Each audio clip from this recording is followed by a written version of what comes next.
Sir नमस्कार. आज तुम्ही खरं तर आदर्शगाव काळवडीला भेट दिली आहे. काय नेमका आजच्या भेटीचा उद्देश, काय कार्यक्रम होता? वास्तविकता तुम्हाला हे गाव बघण्यासाठी यायचं होतं. गावाचं डेव्हलपमेंट जी झालेली आहे ती सगळी बघण्यासाठी यायची होती. त्यानुसार मी आलो होतो. पण या गावामध्ये आल्यानंतर लोकांनी स्मार्ट मीटर आणि आमचे अनधिकृतपणे मीटर बदली होत आहेत असं सगळी तक्रार केली. त्याच्यानंतर मग मी गावात फिरून माहिती घेतली. इथे अधिकृत वायरमन कुणी येऊन मीटर बदलून घेत नाही आहे. तर त्याच्या नावाने दुसराच कोणतरी माणूस येतो आहे ज्याच्याकडे स्वतःचं आय कार्ड नाही, ज्याच्याकडे स्वतःचं लेटर नाही. मग अशा व्यक्तीला आपण का म्हणून हात लावून द्यायचा? माझी ग्रामस्थांना विनंती आहे, जर का त्रयस्थ व्यक्ती येऊन तुमचं मीटर बदलत असेल तर ही पहिल्यांदा तुमची चूक आहे. तुम्ही तुमच्या मीटरला कोणालाही हात लावून देऊ नका. आणि स्मार्ट मीटर बदलावा असा कोणताही कायदा नाही, कोणताही GR नाही.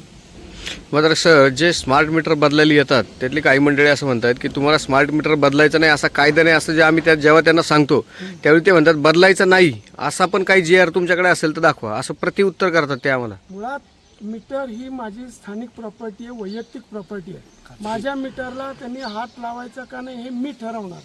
त्याच्यामुळे माझा मीटर बदलायचा का नाही मी ठरवणार. आज मी तिला लोकांना सांगितलं जाते तुझं लाईट बिल थकलेलं आहे, लाईट बिल थकल्यापोटी जुना मीटर काढून घेतला जातो आणि नवीन मीटर बसवला जातो. ही लोकांची चाललेली चक्क फसवणूक आहे. एकूणच पाहिलं तर वीज महामंडळाने कुठल्याही परिस्थितीमध्ये आपला मीटर काढायचा आणि स्मार्ट मीटर बसवायचा, जेणेकरून एखाद्या खाजगी कंपनीचा फायदा होईल असं पाहायचं. हे धोरण चालवलेलं आहे. हे धोरण चुकीचं आणि नागरिकांच्या दृष्टीने गळचेपीचं धोरण आहे. ग्राहकांनी, नागरिकांनी काय करायला हवं अशी लोक जर आली तर? ग्राहकांनी मुळात तक्रार केली पाहिजे. जो माणूस मीटर बदलायला होता त्याविरुद्ध फौजदारी दाखल करा. तो का माझ्या मीटरला हात लावला? कारण ती व्यक्ती ऑथराईज नाहीच आहे. तुम्ही त्यांना हात लावून देतच कसं? पण आपला ग्राहक जागृत नाही. आपला पण आता MSCB एकीकडे सांगते की आमच्याकडं त्यांनी ज्या एजन्सी नेमल्यात, काही ठेकेदार आहेत, काही एजन्सी त्यांनी नेमल्या, ते एजन्सीचे मंडळी आपल्याकडे येतात. त्यांनी पत्र दाखवावं मी या एजन्सीकडनं येतोय म्हणून. MSCB ने ऑथराईज केलेलं पत्र त्यांनी दाखव. त्यांनी दाखवावं. वर्क ऑर्डर असेल किंवा पत्र असेल तर ते दाखवावं. आणि मुळात तुमच्याकडे मी जर आज आलेलं आहे तर माझ्याकडे माझं आय कार्ड पाहिजे, माझं पत्र पाहिजे, माझी अधिकृत नेमणूक पाहिजे असेल तरच मी तुमच्या कुठल्या प्रॉपर्टीला हात लावू शकतो. अदरवाईज तुम्ही मीटर चोरी झाली अशी सगळ्यांनी तक्रार दाखल करावी. बरं, या संदर्भात काही तक्रार झाली किंवा काही गुन्हे दाखल झाले तर या संदर्भात आपला ग्राहक मंच, जे आपले ग्राहक आहेत किंवा जे आपले सर्वसामान्य नागरिक यांच्या पाठीशी कशा पद्धतीने कायदेशीररित्या उभं राहू शकतो?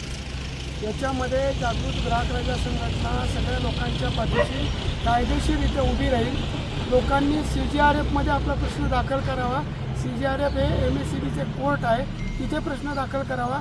तुमच्याबरोबर आम्ही आहोत. नसेल तर वरती आपण मुख्यमंत्र्यांपर्यंत या विषयावर मांडू शकतो. याच्यासाठी संघटना तुम्हाला सर्वतोपरी मदत करेल.